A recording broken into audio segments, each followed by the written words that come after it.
하나님의 말씀을 읽도록 하겠습니다. 디모데 후서 3장 15절 16절 두 구절이 되겠습니다. 우리가 다 같이 한 목소리로 읽도록 하겠습니다. 다 같이 읽어주십시오. 시작. 또 어려서부터 성경을 알았나니 성경은 능히 너로 하여금 그리스도 예수 안에 있는 믿음으로 말미암아 구원에 이르는 지혜가 있게 하느니라. 모든 성경은 하나님의 감동으로 된 것으로 교훈과 책망과 바르게 함과 의로 교육하기에 유익하니. 아멘.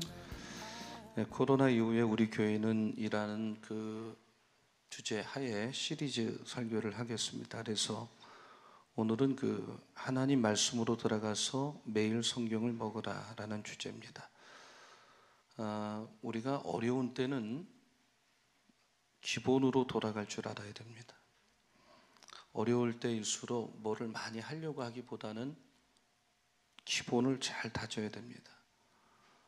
크리스천의 기본은 말씀입니다. 이 코로나로 인해서 이미 한국 교회는 어렵고, 모든 전문가들이 말하기는 7월달, 8월달, 9월달이 되면 상당한 교회가 심각한 위기를 맞을 거다. 그런 얘기에 저는 200% 동감합니다. 그래서 우리 교회는 오늘부터, 그러니까 지금 4월, 5월을 어떻게 코로나 이후를 대비하느냐에 따라 7, 8, 9가 결정되는 겁니다. 그래서 우리 교회는 코로나 이후를 이번 주부터는 대비하고 조금 더 문제가 없도록 하려고 합니다. 지금 마치 그 썰물의 때를 만난 느낌입니다. 썰물의 때는 조심해야 되고 긴장해야 되죠. 우리가 평생 쌓아놓은 소중한 축복은 사실 한순간에도 잃어버릴 수 있습니다. 어떤 일이든 세우는 건 어렵지만 무너지는 건 한순간입니다. 사람을 모으기는 어렵지만 흩어지는 것은 일순간입니다. 교만과 방심은 매우 위험합니다. 우리는 조금만 잘 되면 잘난 척을 하고 흥청망청하는 모습이 있습니다. 반면에 어려움이 오면 아무것도 할 줄 못할 정도로 불안해하고 낙심합니다. 밀물과 썰물이 있듯이 인생이란 선물 상자에는 기쁨과 슬픔이 같이 포장되어 있고, 미소와 눈물이 같이 자리하고, 내가 받은 복 속에 화도 있고 화 속에 복도 있는 겁니다. 성공 속에 실패가 있고 실패 속에 성공이 있습니다. 그렇기 때문에 어떤 일도 손쉽게 판단하면 안 됩니다. 지금 이 사건이 궁극적으로 유익이 될지 유익이 안 될지 알 수 없습니다. 우리는 끝까지 겸손해야 되겠고 말씀으로 돌아가야 됩니다. 아무리 급해도 서두르면 안 됩니다. 서두르면 작품이 나오질 않고 쓰레기가 나옵니다. 불안하니까, 초조하니까 좋은 게 나올 수가 없어요. 동물은 자기가 길을 잃어버리면 딱 거기서 스톱을 할 줄 아는데, 사람은 지금 길을 잘못 가는데도 불구하고 속도를 냅니다. 왜 속도를 내느냐? 두렵기 때문에 공격적이 되고 그렇게 되는 겁니다. 이제 우리는 코로나 이후를 대비하면서 성숙한 신앙생활을 생각해야 될 때가 됐습니다. 그래서 성숙하기 위한 첫 번째 훈련은 매일 말씀을 먹으라 이겁니다. 성경을 매일 먹으라. 한번 따라하세요. 매일 성경을 먹으라. 역사상 가장 많이 팔린 책은 역시 그 바이블 성경입니다만은 가장 안 읽히는 책이 또 성경입니다. 어떤 분은 자기가 밥 한 끼만 굶어도 허기가 져서 견디지 못하죠. 밥 달라고. 그리고 사람은 그런 음식을 먹어야 에너지가 생기고 힘이 나는 거고요. 근데 그리스도인으로서 성경을 읽지 않는데 내가 영적으로 배고픈 걸 못 느낀다면 심각한 상태입니다. 이걸 스스로 의식하지 못하고 깨닫지 못하고 그럭저럭 살아간다면 문제가 있는 것입니다. 그렇기 때문에 우리는 성경의 왕성한 식욕을 회복을 해야 됩니다. 오늘 저는 성경이 뭐냐 이것에 대해서 얘기하려는 것이 아니라 왜 우리는 성경을 읽어야만 하느냐 이 부분에 대해서 생각을 좀 해보려고 합니다. 다시 오늘 본문을 한번 읽어보겠습니다. 디모데후서 3장 15절 16절. 자, 여러분이 잘 아는 말씀입니다. 또 외울 수도 있을 거고 같이 다시 한번 세밀하게 읽어보도록 하죠. 자, 다 같이요. 시작. 또 어려서부터 성경을 알았나니 성경은 능히 너로 하여금 그리스도 예수 안에 있는 믿음으로 말미암아 구원에 이르는 지혜가 있게 하느니라. 모든 성경은 하나님의 감동으로 된 것으로 교훈과 책망과 바르게 함과 의로 교육하기에 유익하니. 이 디모데 전서 후서는 아시다시피 바울이라고 하는 노련한 목회자가 원로 목사가 이제 막 목회를 시작하는 젊은 목회자 디모데에게 멘토식으로 보낸 편지죠. 지금 바울은 이 편지를 쓸 때는 로마 감옥에 갇혀 있는, 그러니까 유언과 같은 편지죠. 문장 하나, 단어 하나에 애절함과 절절함이 있는 겁니다. 근데 바울은 말을 하기를 디모데에게 너는 15절을 다시 한번 들어보세요. 15절. 어려서부터 성경을 알았다. 유대인의 고난사라고 하는 유대인에 관련된 책 중에 일반적 시각으로 쓰여진 책이 있는데 BC 700여 년 전 아시리아에게 유대가 어떻게 침공이 되고 로마에 의해서 12번 공격을 받고 망했다가 다시 또 회복되고 한 2000년 정도 흩어져서 유랑개처럼 떠돌던 그 유대 사람들이 결국은 독립국가로 회복해서 팔레스타인 땅을 국가로 건설을 하고 그게 중동의 불씨가 되고 그것이 이스라엘 건국의 역사인데 이 책은 유대가 어떻게 나라를 재건했느냐 어떻게 망했다가 일어났느냐에다 포커스를 두지 않고 그렇게 수천 년 역사를 나라도 없이 땅도 없이 유랑하던 그 민족이 어쩌면 그렇게 자기 민족의 정체성을 잃지 않았는지 그것을 중점적으로 말을 하고 어떻게 소수의 그 민족이 노벨상의 3분의 1을 가져가고 세계 정신사 80, 90%를 주도할 수 있는지 거기다 초점을 맞추는데 핵심은 두 가지입니다. 유대 사람들은 3살부터 성경을 배우고 성경을 가르치고 암송한다는 게 첫 번째고 또 하나는 그 성경을 가르치는 교사를 굉장히 존중한다는 것입니다. 그리고 그런 장관 역사 속에서도 흔들리지 않은 그들의 전통교회. 사실 우리 한국 선배들은 대단합니다. 우리 한국 교회는 아시다시피 선교사님이 들어오기도 전에 성경이 먼저 들어와서 사람들이 읽고 있는 상태에서 선교사가 들어왔습니다. 그리고 한국 교회는 사경이라고 해서 뭐 한 주 내내 하죠. 새벽, 낮, 저녁 집회. 그러면 쌀 갖고 와서 밥 해 먹고 이불 싸 갖고 와서 거기서 자고 그것이 평양 대부흥회가 촉발됐고 그 말씀 듣다가 거기에 부서지고 깨지고 자기를 벌거벗고 죄를 통회하고 그러다 보니까 부흥이 오고 그게 한국 선배들의 모습이었습니다. 철저히 말씀 중심이었습니다. 왜 우리는 성경을 읽어야 되나? 오늘 본문을 중심으로 생각을 해보겠습니다. 다시 한번 15절을 보면 자, 한 번 더 읽겠습니다. 자, 15절 시작. 또 어려서부터 성경을 알았나니 성경은 능히 너로 하여금 그리스도 예수 안에 있는 믿음으로 말미암아 구원에 이르는 지혜가 있게 하느니라. 네, 그대로 틀어놓으면 어려서부터 성경을 알았는데 성경은 능히 너로 하여금 그리스도 예수 안에 있는 믿음으로 말미암아 구원에 이르는 구원을 깨닫는 구원이 뭔지 알게 하는 지혜가 있게 한다. 근데 그 16절을 다시 한번 보세요. 16절. 모든 성경은 하나님의 감동으로 됐다 그랬어요. 하나님의 감동. 한번 따라해 보세요. 성경은 하나님의 감동으로. 그리고 중간을 잘라버리고 마지막만 보면 모든 성경은 그게 구약이든 신약이든 딱딱한 말씀이든 부드러운 것이든 나의 마음을 폐부를 찌르는 말씀이든 모든 바이블은 유익하다. 한번 따라하세요. 모든 성경은 유익하다. 어떤 말씀을 들어도 그건 유익하단 말이에요. 그런데 그 성경은 하나님의 감동으로 됐다. 그러니까 사람이 막 자기 생각을 쓴 게 아니에요. 소설 작가는 감동이 없으면 글을 못 쓰잖아요. 절필을 한단 말이에요. 좀 잘하는 가수는 자기 내면에서부터 노래가 안 되면 노래를 딱 그만둬요. 1년이고 1년 치과하면서 감동이 올 때 다시 나오거든요.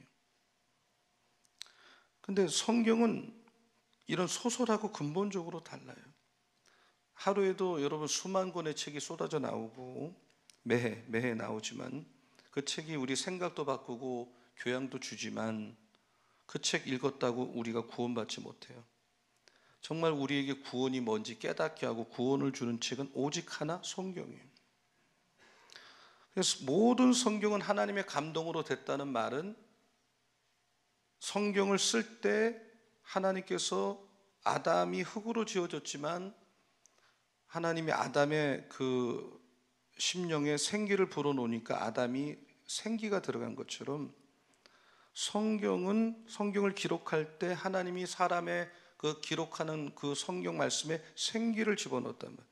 그래서 이 성경이 글자가 아니라 살아있는 말씀이 된 거예요. 그러니까 일반 작가가 쓴 글과는 다른 거예요. 구원을 깨닫게 하는 거죠. 여호수아서에 보면 이스라엘 백성들이 40년 광야 생활을 거쳐서 가나안에 들어갔는데 거기에 7 족속이 이미 우상을 섬기며 살고 있는데 놀랍게 그 속에서 하나님을 목말라 하고 말씀을 목말라 하는 한 여성이 있었어요. 기생 라합입니다. 굉장한 믿음의 사람이에요. 자, 11절 여호수아 2장 11절을 한번 읽어보면 자, 한번 같이 읽어볼게요. 다 같이 시작. 우리가 듣자 곧 마음이 녹았고 여기까지만. 예, 여기까지. 여기 보면 기생 라합이 우리가 듣자 해보세요. 우리가 듣자 말씀을 듣고 있었어요.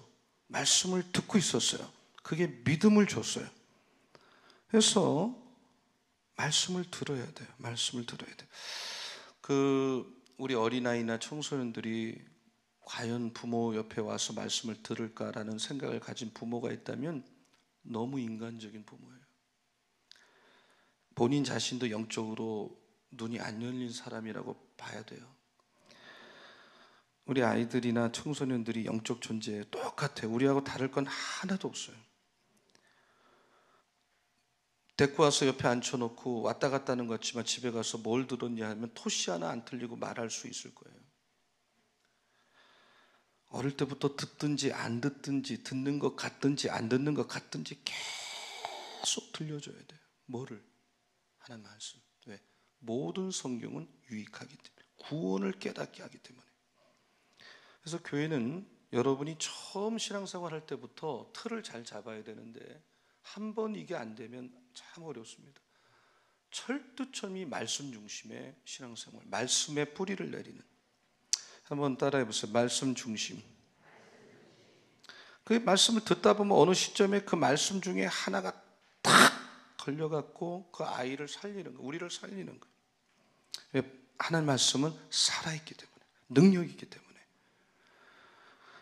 한국교회 앞으로 미래를 어떻게 준비하느냐, 뭐 세미나도 하고 책도 나오고 많은 게 있지만 제가 볼 때는 그런 것도 필요합니다만 분명히 어린이부터 장년까지 성경 말씀의 가치관으로 철두철미 무장하는 것만큼 미래를 준비하는 건 없어요. 왜? 하나님 말씀만이 살아있어요. 구원을 주는 거예요. 믿으면 아멘. 아멘. 자, 로마서 10장 8절 같이 읽겠습니다. 자, 다 같이 읽습니다. 시작. 그러면 무엇을 말하느냐? 말씀이 내게 가까워 내 입에 있으며 내 마음이 있다 하였으니 곧 우리가 전파하는 믿음의 말씀이라. 그대로 틀어놓으세요. 말씀은 바울은 말합니다. 믿음의 말씀이다. 말씀이 믿음의 말씀이다. 해보세요. 믿음의 말씀이라. 그러니까 이 말씀은 믿음의 말씀, 구원의 말씀이라고 표현을 했는데 이 말씀 자체가 내 속에 들려지고 심겨지면 어떤 죽었던 영혼도 살아나는 거예요. 이것이 세상 책하고 다른 거예요. 그래서 하나님을 깨닫고 그리스도를 보게 하고 예수가 구주가 되게 하고.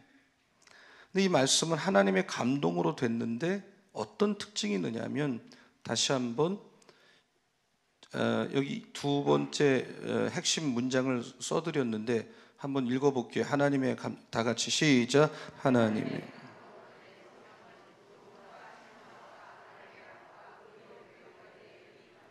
그러니까 성경은 교훈, 책망, 바르게 함, 의로 교육하기에 유익해요. 첫째, 교훈해요. 가르친다 이 말이거든. 참과 거짓을 구별할 줄 아는 눈을 갖게 하는 거예요. 우리가 하나님 말씀 모를 때는 우리의 조상이 원숭이로만 알고 살았지만 창세기 1장 1절을 딱 펴는 순간 태초에 하나님이 천지를 창조하셨다는 사실을 깨닫게 돼요. 하나님이 나를 만들었다는 걸 알게 돼요. 하나님 만들 것뿐만 아니라 만든 세상을 운영하고 보존하고 이끌어간다는 걸 알게 되는 거예요. 말씀을 배워야 하는 거예요. 뭐가 진짜고 가짜인지가 구별되는 거예요. 디모데후서 2장 15절 말씀을 보면 같이 읽습니다. 시작. 너는 진리의 말씀을 옳게 분별하며 부끄러울 것이 없는 일꾼으로 인정된 자로 자신을 하나님 앞에 드리기를 힘쓰라. 그러니까 진리의 말씀을 분별하는 능력, 이게 거짓인지 진짜인지 여기 분별하라. 오르도 토메오라는 헬라어, 길을 똑바로 내라. 로마가 세계를 지배하기 위해서 군대를 만들고 군대가 들어오려고 길을 냈잖아요. 그때 썼던 단어예요. 그러니까 모든 길은 로마로 통한다는 말이 그때 나온 건데, 분별하라, 길 없는데 길을 내라, 길을 똑바로 내라. 그러니까 크리스찬 지도자는, 교회 직분자는 뭘 하는 사람이에요?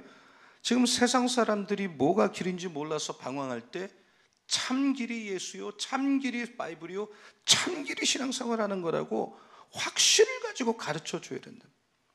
이건 목회자의 문제가 아니에요. 우리가 다 왕 같은 제사장인데, 여러분 진리로 무장해서 길을 내는, 예수만이 길이다, 길을 내는, 그리고 성경적 가치로 심령을 무장해서 진리를 분별하는 우리 모두가 되기를 예수님의 이름으로 축원합니다. 한 사람이 잘못된 길로 가면 다 그걸로 따라가는 거예요. 그래서 성경은 교훈과 그리고 책망과, 성경은 우리를 이 세상에 성경보다 무섭게 책망하는 책이 없어요. 모든 책이 사람을 길을 살리는 책이죠. 잘 될 거다, 당신 문제 없다. 오늘 현대 강단의 문제가 뭡니까? 교인들이 듣기 싫기 때문에 교인들을 향해서 당신이 죄인이라는 메시지를 전하지 않기 때문에 문제 아닙니까? 변질된 복음, 아무 문제 없다고 말하는 거죠.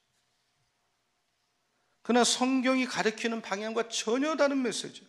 성경은 끊임없이 인간은 죄인이고 그래서 예수가 필요하다, 그 길로 가야 된다, 그래 온전한 사람이 된다, 책망한다. 그리고 이탈되었던 자리에서 바르게 함과 우리를 바르게 하는 거예요. 여러분, 사람 몸 중에도 이 척추가 중요한데, 그래서 척추가 약하면 몸이 안 좋잖아요. 쑤시고 여러 가지 어려운데, 척추를 바로 피고, 척추는 또 이렇게 관성이 있어서 바로 됐다가도 또 원래대로 돌아가는 이 본성이 있어요. 그래서 척추 양옆에 근육을 키워서 척추가 항상 펴도록 해야 되는데, 우리가 말씀으로 제자리로 돌아간다면 반드시 척추가 근육 운동을 통해서 항상 바르게 서 있도록 하듯이 말씀 훈련이 필요한. 그래서 이 바르게 함으로 인해서 의로 교육하기 유익한 말씀을 배워야 돼요. 그래서 정기적으로 말씀을 배워야 돼요. 성경으로 먹고 살고. 성경은 그래서 교훈과 책망과 바르게 함과 의로 교육하기 유익하다. 한번 따라서 교훈과 책망과 바르게 함과 의로 교육하기 유익하다. 사탄은 이 성경을 우리가 잘 못 배우도록 계속 방해를 합니다. 사탄은 어떤 존재냐면 이사야서 14장 같은 데를 보면 높아지고 하나님과 맞먹으려고 하는 존재란 말이에요. 그 속성이 그래요. 내가 하나님만큼 되겠다. 내가 저 높은 데 가서 하나님과 비교보겠다. 그래서 사탄이 지배하는 곳에는 낮아지는 게 없어요. 서로 올라가려고. 그냥 내가 성공하려고. 저 사람을 짓밟고라도 내가 저 자리 들어가려고. 그 많은 사람들이 다양한 모습으로 자기를 덧칠해놔서 그렇지 세상에 만연되어 있는 게 높아지려고 하는. 예수께서 여리고에 왔을 때 삭개오는 키도 작아서 그렇겠지만 뽕나무로 올라갔는데 그거 역시 높아지려는 속성 중에 하나죠.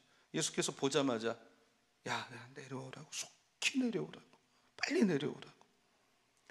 예수님 자신 또한 영광의 보좌를 버리고 이 땅에 낮은 데로 오셨죠. 그래서 낮은 데로 내려가야 돼요.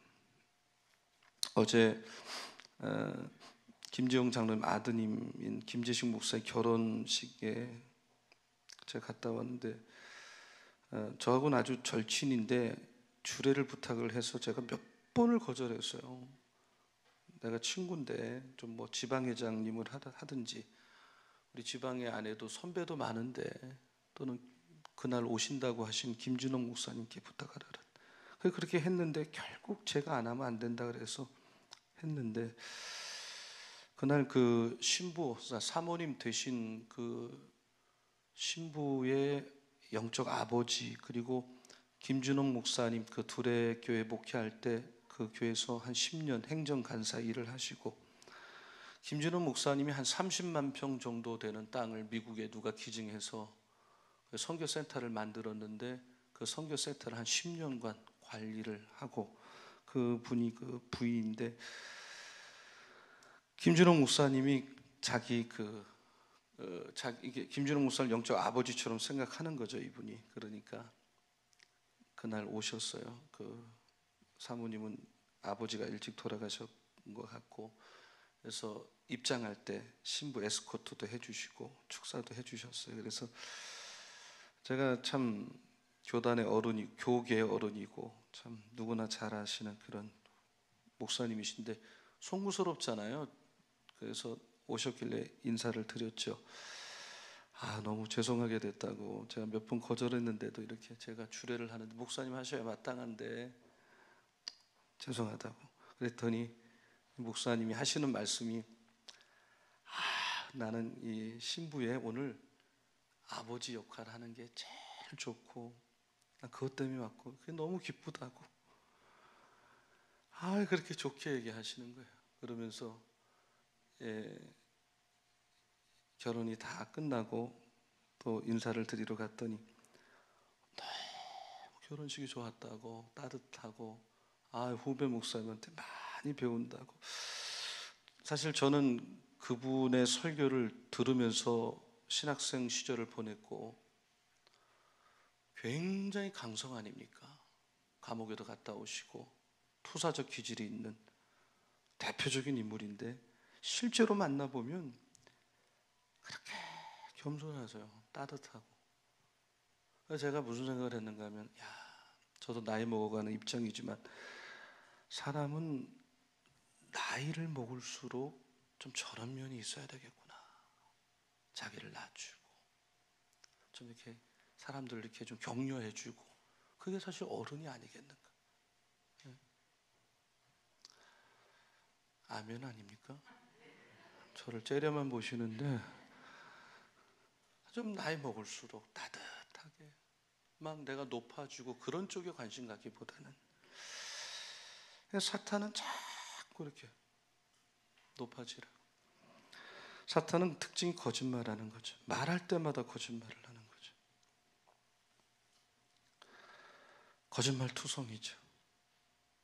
그래서 세상에는 내가 처음에 인터뷰한 것 같고 정반대되는 얘기를 하고 편집을 하고 왜 사람은 거짓말을 하고 자기를 숨기려고 하느냐? 두려워서 그래요. 드러나면 안 되니까. 사탄은 고발하는 명수죠. 하늘나라에서 사탄이 왜 쫓겨났어요? 계속 누군가를 참소하는 거예요. 남을 참소가 뭐예요? 헐뜯고 죄가 있는 것처럼 꾸며대고 남한테 고자질을 하고 죄의식을 심고 네가 그러고도 목사냐 집사냐 직분자냐 나는 너의 과거를 알고 있다. 자꾸 정죄를 하는 거예요. 그 사람이 사탄이 개입하면 이렇게 움츠려들고 기가 죽고 밝게 뭘 못하는 거예요. 계속 하는 게 고발이기 때문에. 그러니까 높아지려는 거, 거짓말하는 거, 고발하는 게 이 사탄의 속성인데 아담이 여지없이 여기에 한 방에 넘어간 거예요. 넘어가서 하나님과 분리되고 숨었죠. 그래서 하나님이 아담을 찾아가서 아담아 네가 어디 있느냐.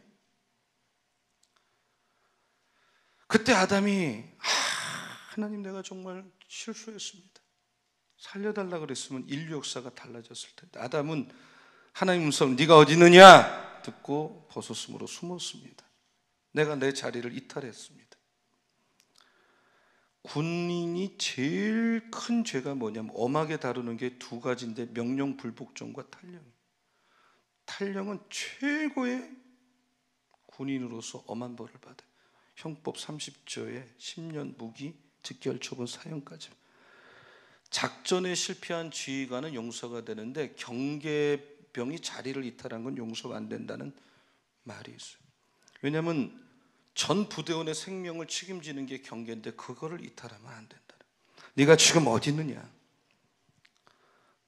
이거는 누군가에게는 왜 너는 그 자리에 그렇게 머물러 있느냐, 왜 그 상태에 있느냐, 벗어나라는 거죠. 우리가 우리를 높게 하고 거짓말하고 그렇게 하는 속이고 정죄하는 사탄에게 공격을 받을 때 말씀을 모르면 한 방에 넘어지게 되죠. 예수께서는 성경을 말씀 자체는 예수께서 성경을 암송하셔서 사탄이 공격할 때마다 항상 성경을 인용하셔요. 하나님의 가라사대. 복음 전도자 빌리그램 같은 사람도 설교의 대다수가 성경 인용이에요. 바이블 세이. 우리는 예수님보다 강하거나 지혜롭지 않습니다. 여러분 성경 말씀 먹는 일에 최선을 다하고 어떨 땐 목숨까지 거는 그렇게 할 때 내 안에 내면이 강해지는 거예요. 공급받는 거예요. 모든 능력의 원천, 물을 구하지 말고 샘을 구하라는 말이 있어요. 말씀은 이 원천이에요. 생명의 원천이. 그래서 지혜로운 사람은 이 말씀 옆에 깊이 머물러요. 내가 말씀이 흐르는 곳에 내 영혼이 있을 때 살아나요. 식물이 살아나듯이. 어려움을 이길 힘을 말씀이 주는 거예요. 믿으면 아멘. 그러니까 하나님께 쓰임받는 사람은 말씀을 붙잡고 말씀은 나를 정로로 가게 만들어요. 기차가 철로길을 탈선할 때 전복되는 것처럼 말씀을 떠난 삶은 길을 잃어버려요. 여러분이 주일날 오셔 설교 한 편 듣는 걸로 신앙생활을 끝낼 수 있다. 엄청난 착각이에요. 계속 말씀을 반복해서 들어야 돼. 주일날. 그리고 이 주보에 보면 오늘 설교 요약이 다 있어요. 설교 코너에 듣고 예배가 지금은 생방송으로 방송이 나가지만 우리 목사님 중에 또 한 분이 설교만 딱 편집해서 또 한 번 보내드려요. 그렇게 해서 여러분이 말씀을 반복적으로 들으시라는 게 우리들의 의도고 여러분을 훈련시키는 근본적 목적이에요. 여러분 부모가 자식을 낳고 야 내가 너 낳느냐고 죽을 뻔했다 이제 알아서 커라 이러지 않는단 말이에요. 사람은 정말 30살이 될 때까지도 손이 많이 가는 존재. 이거를 양육한다 그러잖아요. 양육한다. 오카는 목사님이 말씀하셨듯이 한국 교회는 양육이 없단 말이에요. 정말 옛날에 깡패지듯 한 사람이 교회에 왔는데 그 다음에 그 사람을 양육하지 않았기 때문에 그 세계로 또 돌아가. 그렇게 나쁜 짓 하던 사람이 교회에 왔는데 그 다음에 그 사람을 양육하는 것을 하지 않았기 때문에 그는 또 돌아가는 거예요. 그걸로 끝나는 거예요. 사랑 구실할 때까지 온전하게 할 때까지 어떤 말씀 우유부터 갈비 정도 뜯을 정도로 스스로 설 때까지 가르쳐야 되는데, 그래서 건강해야 되는데, 그래서 에베소서 4장 12절 같은 말씀을 보면 성도를 온전하게 하여, 그래서 스스로 봉사를 하고 교회를 세우게 하려 합니다. 15절 같은 데 보면 오직 사랑 안에서 참된 것을 하여 범사에 예수 그리스도에까지 자랄지라. 예수는 머리니 그는 그리스도다. 그러니까 사람의 몸에 비유하면 예수는 머리예요. 우리는 그 머리 밑에 있는 여러 가지 지체인데 그리스도에게까지 자라라. 그러니까 머리이신 예수님과 우리가 유기적 관계. 그래서 이 사람은 머리에서 오도하는 대로 움직일 때 건강한 거죠. 머리에서 지령하는 대로 움직이지 못한 때 그 운동도 잘 못하는 거고, 그건 건강한 게 아니란 말이에요. 그래서 하나님의 아들을 믿는 것과 아는 일에 하나가 돼야 돼요. 우리는 말씀을 많이 들었어요. 정말 많이 들었죠. 그러나 삶이 없는 거예요. 말씀을 먹어야 돼요. 운동하기 전에 몸이 건강하려면 음식을 먹고 그 힘으로 운동도 하는 것처럼 몸 따로 놓을 때 중풍병에 걸린다 그러잖아요. 그래서 그리스도에까지 자라라. 머리신 그리스도께서 원하는 삶을 살 때까지 자라라. 그 가장 기초가 말씀으로 훈련하는 거예요. 여러분, 매일 말씀으로 훈련되기를 예수의 이름으로 축원합니다. 바울은 사도행전 20장 32절에 교인을 은혜의 말씀에 부탁한다 그랬어요. 나를 든든히 세우는 것은 말씀, 은혜의 말씀, 복음. 그래서 바울은 은혜라는 단어를 굉장히 많이 썼어요. 은혜로 주신 것, 은혜로 주신 것, 주의 은혜라. 나의 나는 것은 은혜다. 베드로도 은혜를 강조했어요. 모든 은혜의 하나님, 나를 굳건하게 하시고 강하고 견고하게 하고. 그러니까 내가 든든히 설 수 있는 것은 은혜에 굳게 서라. 은혜를 떠나서는 살 수가 없어요. 그리고 하나님의 사랑을 경험하라.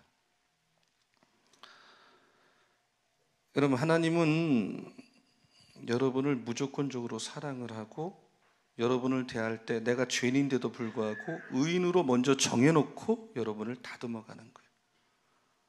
툴리안 자비진이라고 하는 사람이 예수로 충분합니다라는 책에 보면 로빈이라는 이야기가 나오는데, 로빈은 여학생인데 영문학 수업이 어려워서 자기 아버지한테까지 찾아가서 뭐라는가 하면 내가 낙제받을 것 같으니까 아버지 좀 도와달라고, 과목을 바꿔달라고.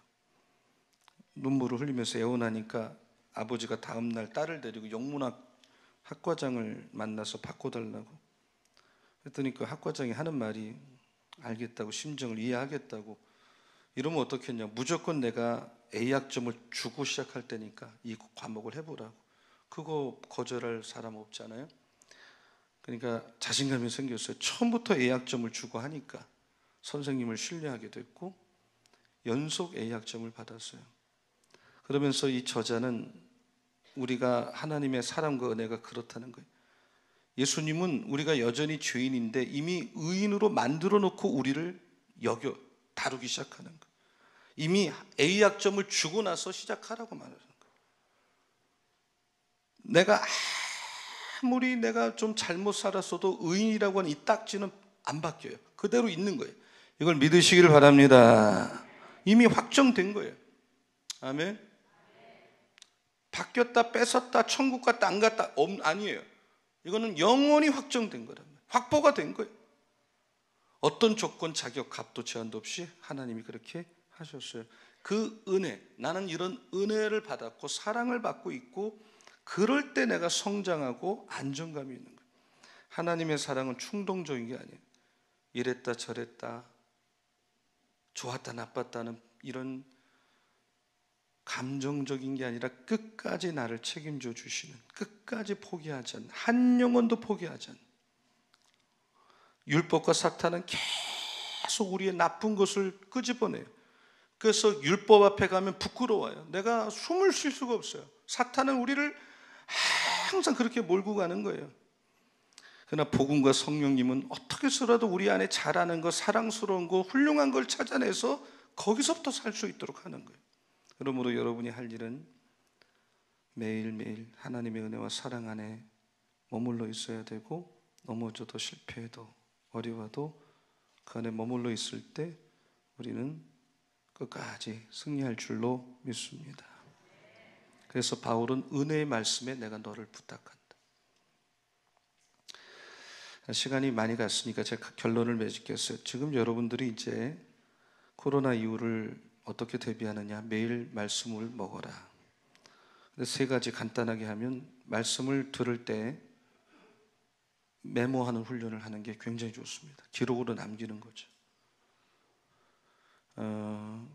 내가 말씀을 묵상할 때 펜을 들고 노트에 쓰면서 받고 설교도 서머라이즈 하는 거하고 귀로만 듣는 것은 하늘과 땅의 차이입니다. 그러니까 여기서 설교를 듣죠. 옆에 주보에 메모를 하죠. 다시 동영상을 보내놓으면 빼먹은 게 굉장히 다시 메모하죠. 또 틈나는 대로 듣죠. 그러면 그 말씀이 내 안에 들어오기 시작하는 거예요. 말씀이 살아있기 때문에 계속 나를 만지기 시작해요. 메모하라. 또 하나는 말씀을 가지고 기도해야 돼요. 그래야 기도가 깊어지는 거예요. 깨달은 말씀을 붙들고 기도하라. 그리고 주권적 묵상을 하라. 이거는 설명을 길게 해야 되는데 오늘은 그냥 제목만 얘기하고 넘어가게 나중에 따로 다루겠습니다. 한번 그냥 따라하세요. 주권적 묵상을 하라. 그러니까 말씀을 contemplation, 그러니까 말씀 본문이 있으면 그 본문을 내가 깊이 상상해서 그 시대로 가보고 그때로 가서 한번 깊이 왜 예수께서는 그렇게 말씀하셨고 그렇게 하지 않으면 안 되었는가를 깊이 생각하는 이런 주권적 묵상 하라. 여러분, 오늘부터 여러분 매일 성경을 읽으시고 너무 바쁘게만 살지 마시고 좀 잠시 멈추고 다시 성경을 펴고, 성경을 빨리 읽는 게 다가 아니에요. 한 구절 한 구절을 좀 정확하게 읽고 그 메모하고 주권적 묵상을 하고, 그렇게 함으로써 여러분 신앙이 회복되고 더 강력해지고 또 성숙이 있는 4월달 계속되기를 예수님의 이름으로 축원합니다. 축원합니다. 우리 오늘 말씀을 붙들고 한번 같이 기도하도록 하겠습니다. 우리 다 같이 기도할 때, 하나님, 우리가 말씀에 굳게 서게 하여 주시옵소서. 성경으로 돌아가서 성경을 읽고 묵상하고 순종하면서 사는 말씀 중심의 신앙생활 하게 하여 주시옵소서. 우리 선배들은 얼마나 말씀을 지독하게 가르치고 배웠는지 몰라요. 우린 그걸 물려받아야 되겠어요. 그래서 이 말씀의 전통 가운데 신앙의 뿌리를 내려야 되겠습니다. 하나님의 은혜는 나 같은 죄인에게 A약점을 주고 시작하는 거예요. 마귀는 어떻게 서로 나를 움츠려 들게 만들고 정죄를 하고 높아지게 만들고, 하지만 하나님은 그렇지 않아요. 나 같은 죄인을 의인이라고 여기고 나를 대하세요. 어떻게 해서든 내 안에 좋은 점을 찾아내 주셔요. 그 하나님의 은혜와 사랑 안에 날마다 머물게 하여 주시옵소서. 더 건강하고 더 강력한 교회, 나의 신앙생활 될 수 있도록 기름 부어 주시옵소서. 우리 다 같이 두 손 들고 3분만 주여 3번 부르고 간절하게 기도하겠습니다. 주여, 주여, 주여. 살아계신 아버지 하나님, 오늘부터 코로나 이후를 생각하며 다시 기본기로 돌아가되 무엇보다도 최우선의 성경으로 들어가서 성경을 읽고 묵상하고 그대로 순종하며 사는 말씀 중심의 신앙생활, 말씀에 굳게 서는 아버지 하나님 성공하게 하여 주옵소서. 우리 마음의 심령 가운데 하나님 함께하여 선배들은 정말 말씀을 사모하고 목마름을 가지고 말씀 중심에 하나님 마지막에 어려운 때에 하나님 우리의 마음을 하나님을 강력하게 하시고 선배들의 전통을 잘 물려받아 말씀을 읽고 하나님 말씀 통하여 우리의 믿음이 강하게 하나님 우리의 믿음이 하나님 믿음될 수 있도록 주여 하나님 주시옵소서. 아버지 하나님 주여 하나님 모든 학교도 하나님 코로나 모든 상황들 주여 하나님 하게 하여 주시고 견하게 하여 주시고 모든 사람들이 하나님 믿을 수 있도록 주님 붙들어 주시옵소서. 하나님 아픈 자들 하나님 밤에 성한 자들을 위할 수로 하여 주시옵소서. 하나님 아버지 저들의 마음 가운데 하나님 임하여 주시오. 하나님 치료하여 주시옵소서. 하나님 아파간 심령들을 우리가 하나님의 찾아든 자를 하나님 자격으로 살아갈 때에 하나님 아버지 우리의 삶을 들어 하나님 역사하여 주시고 주여 하나님 우리의 삶을 들어 주여 하나님 의롭다고 여겨주고 나를 상대해 주시고 아버지 하나님 우리의 사랑하는 날마다 하나님 어려운 때에 하나님 우리 교회 말씀에 든든히 성하게 하여 주시고 하나님께서 날 세우시고 인도하시 하나님 역사를 들어 주여 하나님 아버지 하나님께요 주시옵소서. 주여 하나님 아버지는 승리하는 신앙생활하게 하여 주옵소서. 하나님 아버지 우리들이 다시 한번 성경으로 돌아가서 성경을 읽고 묵상하고 말씀에 굳게 서서 사는 말씀 중심의 신앙생활 하게 하여 주시옵소서. 우리 선배들은 철저히 말씀을 가르치고 말씀대로 살았습니다. 우리가 그런 선배들의 신앙 전통의 유산을 잘 물려받는 교회가 되고 우리 각 사람 되게 하여 주시옵소서. 하나님 말씀은 모든 성경은 하나님 감동으로 든 것으로 유익하다 그랬습니다. 그리고 교훈과 책망과 바르게 함과 의로 교육하게 유익하다 그랬습니다.